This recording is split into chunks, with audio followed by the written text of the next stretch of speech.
Pornography is banned in India and it is illegal in all forms including print media, electronic media and digital media. लेकिन फिर भी US और England के बाद India third position में आती है सबसे ज्यादा पॉर्न देखे जाने वाले कंट्रीज के लिस्ट में। 2015 में पहली बार भारत सरकार ने पॉर्न को बैन किया।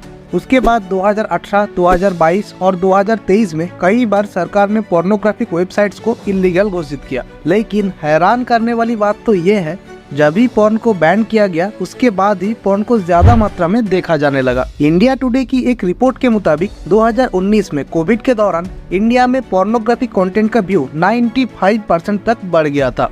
यहाँ पर कुछ लोग ये सोचेंगे कि पॉर्न वीडियोस को सिर्फ जेंट्स ही देखते हैं, लेकिन स्पेनिश सर्वे फर्म की एक सर्वे में उन्होंने बताया कि 31% वुमेन हर वीक पॉर्न वीडियोस देखते हैं और बाकी 30% वुमेन एक महीनों में कई बार इन वीडियोस को चेकआउट करते हैं। इसका मतलब पॉर्न का यूज सभी लोग छुप छुपा के करते तो है, लेकिन इसके बारे में खुलकर कोई किसी से डिस्कस नहीं करना चाहता।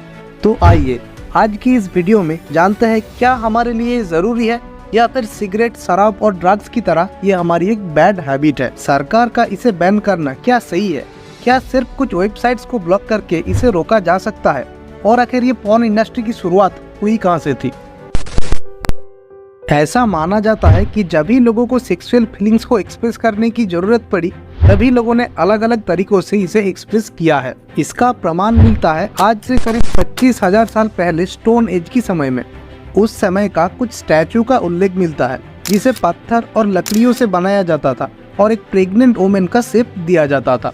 इन स्टैचू को लेके कुछ लोगों का ये मानना है कि उस समय सेक्सुअलिटी को इंक्रीज करने के लिए ऐसा किया जाता था, और कुछ लोग ये भी बोलते हैं कि इन मूर्तियों को सिर्फ पूजा करने के लिए बनाया गया था। उसके बाद सन 1200 BC में इंटीमेट मोमेंट्स के स्टैचू बनाया जाने लगा। समय के साथ साथ ग्रीक और रोमन एम्पायर्स ने ऐसे बहुत सारे एरोटिक आर्टवर्क बनाया है जो आज तक म्यूजियम में विराजमान है। इंडिया में इन सब की चर्चा शुरू हुई कामासूत्रा नामक संस्कृत बुक से, जिसे 9th सेंचुरी में वत्सायन ने लिखा था। इस बुक को आज के दिन तक सेक्सुअल रिलेशंस का एक ट्रीटीज माना जाता है और आज भी लोग इस बुक को पढ़ते हैं।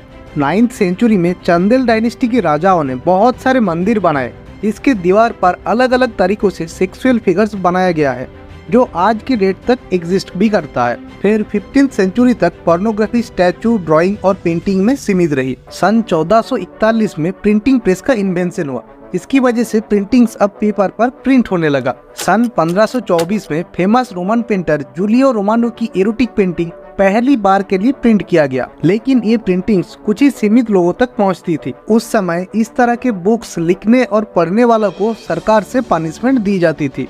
लेकिन फिर 17th सेंचुरी में मेमोरीज ऑफ वुमेन्स प्लेजर नाम का एक नोवेल पब्लिश होता है। इस नोवेल में होमोसेक्सुअलिटी जैसे टॉपिक को 17th सेंचुरी में लिखा गया था। ये नोवेल काफी चर्चा में रही। फिर एक साल बाद इस बुक को बैन कर दिया गया और इसके ऑथर जॉन क्लेलैंड को जेल में डाल दिया गया। फिर 18th सेंचुरी में फोटोग्राफी टेक्नोलॉजी दुनिया पे कदम रखा और पोर्नोग्राफी को एक नया जरिया मिला। अच्छे क्वालिटी के पोर्नोग्राफिक फोटोज मैगजीन में आने लगे और आम लोगों तक ये आसानी से पहुंचने लगा। पोर्नोग्राफी एक स्टेप और आगे बढ़ गया 19th सेंचुरी में। फ्रांस में साइलेंट पोर्नोग्राफी के बेस पर एक फिल्म रिलीज होती है जिसका नाम था द किस। लोग इस मूवी को लास्ट इंक्रीजिंग फिल्म का स्टेटस देने लगे। फिर 1974 में हॉग हेफनर की प्लेबॉय मैगजीन रिलीज होती है और इसके बाद ही सेक्सुअलिटी को लेकर वेस्टर्न कंट्रीज का विचारधारा बदलने लगा। डेनमार्क ने सबसे पहले पोर्नोग्राफी को लीगलाइज किया। फिर 1991 में जब WWW यानी वर्ल्ड वाइड वेब आई, उसके बाद से आज तक पोर्नोग्राफी बढ़ता ही गया है और लोगों के घरों में एक नेसेसिटी की तरह पहुंचने लगा वीडियोस के रूप में। फिर 2016 में हाई स्पीड 4G नेटवर्क के साथ जियो की शुरुआत हुई। इस नेटवर्क रिवॉल्यूशन की वजह से पॉर्न एक इजी टू एक्सेस कंटेंट बन गया। वेस्टर्न कंट्रीज में ब्लू फिल्म बनाना लीगल है और आज की डेट में पॉर्न सबसे ज्यादा देखे जाने वाला कंटेंट है। पोर्नोग्राफी आज एक करोड़ों का बिजनेस है। पहली बार क्यूरियोसिटी की वजह से या फिर फ्रेंड्स के थ्रू लोग पॉर्न वेबसाइट पे पहुंच जाते हैं और ये सारे वीडियोस देखते ही शरीर में हार्मोनल चेंजेस होने लगता है। तब ह्यूमन बॉडी में एक एक्सट्रीम प्लेजर फील होने लगता है और हमारे शरीर में डोपामीन नाम का एक हार्मोन रिलीज होती है इस हार्मोन को फील गुड हार्मोन भी बोलते हैं। जब भी इंसान किसी भी तरह का प्लेजर जैसे गेम खेलना, शॉपिंग करना या फिर ट्रैवलिंग करने पे डोपामाइन रिलीज होती है। लेकिन पॉर्न देखते वक्त डोपामाइन बहुत ज्यादा मात्रा में रिलीज होती है। शरीर में डोपामाइन की लेवल बढ़ने लगता है, इसीलिए बाकी सब चीजों के मुकाबले पॉर्न देखना ज्यादा अच्छा लगता है। तो बेसिकली हार्मोनल चेंजेस की वजह से हम अपने ब्रेन को धोखा देते हैं। एक्चुअली में हमारी बॉडी कोई सेक्सुअल एक्टिविटी में इन्वॉल्व नहीं होती है। हमारे मोबाइल या फिर लैपटॉप स्क्रीन पे कुछ फोटोज या फिर वीडियोस को ही तो दिखाया जाता है, लेकिन ब्रेन ऐसा सोचता है कि उसका शरीर इस सेक्सुअल एक्टिविटी में शामिल है। फिर प्लेजर के एक पीक पॉइंट पे ज्यादातर लोग मास्टरबेशन के थ्रू इस सेशन को खत्म करते हैं। मास्टरबेशन के बाद ह्यूमन बॉडी में oxytocin and vasopressin hormone release होती है, जिससे स्लीपीनेस फील होता है। ऐसे एक सेशन खत्म होने के बाद बॉडी में डोपामाइन की लेवल घटने लगता है और ह्यूमन बॉडी अपने नॉर्मल स्टेट पे वापस आती है। फिर जैसे ही दोबारा कभी शरीर में सेक्सुअल फीलिंग्स आती है, तब ज्यादा डोपामाइन रिलीज होने से जो एक्सट्रीम प्लेजर मिली थी वो ट्रिगर होने लगता है। लोग फिर से पॉर्न वेबसाइट्स को विजिट करते हैं और वीडियोस में खो जाते हैं। सेक्सुअल फीलिंग्स ह्यूमन बॉडी का एक पार्ट है। जब भी हमारे अंदर कोई भी डिजायर आती है, शरीर उसे फुलफिल करने के लिए रिएक्ट करता है और सेक्सुअल फीलिंग्स को फुलफिल करने का सबसे इजी तरीका है पोर्नोग्राफी। इसीलिए लोग ना चाहते हुए भी बार बार इन वेबसाइट्स को चेकआउट करते हैं और पोर्नोग्राफी की इस जाल में फंसते जाते हैं। एक पर्टिकुलर एज के बाद सेक्सुअल फीलिंग्स आना बहुत ही नॉर्मल बात है।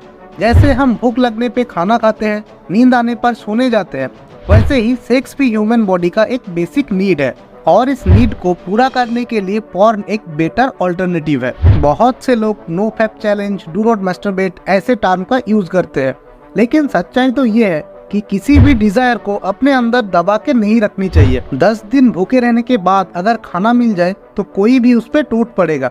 वैसे ही अगर सेक्सुअल फीलिंग्स को अपने अंदर दबा के रखोगे तो बाद में आपको ही प्रॉब्लम होगी। तो जितना बॉडी का नीड है उतना पॉर्न देखने और मास्टरबेट करने में कोई बुराई नहीं है।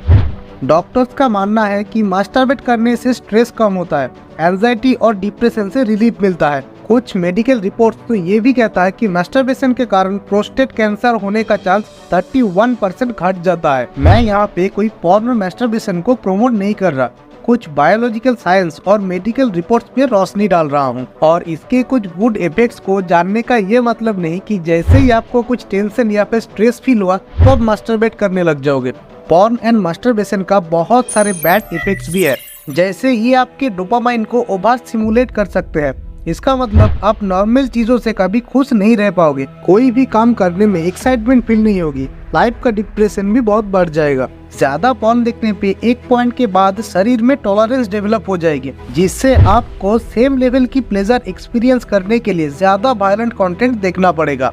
पॉर्न वीडियोस को बार बार देखने से मन में रियल लाइफ सेक्स को लेकर एक परसेप्शन क्रिएट हो जाता है, जो रियल लाइफ में कभी पॉसिबल ही नहीं होता है और आप अपने रियल लाइफ में अनसेटिस्फाइड रह जाओगे। इसके अलावा ज्यादा मास्टरबेट करने से premature ejaculation, low sperm count जैसे प्रॉब्लम भी सामने आ सकता है। तो अब सोल्यूशन यही है कि शरीर के फीलिंग्स को फुलफिल करने के लिए सही लिमिट पे इन सब चीजों का यूज करो। तो इन सब चीजों को ज्यादा इम्पोर्टेंस मत दो और लाइफ का रियल प्रॉब्लम को सॉल्व करते हुए आगे बढ़ो और अपने लाइफ में मस्त रहो।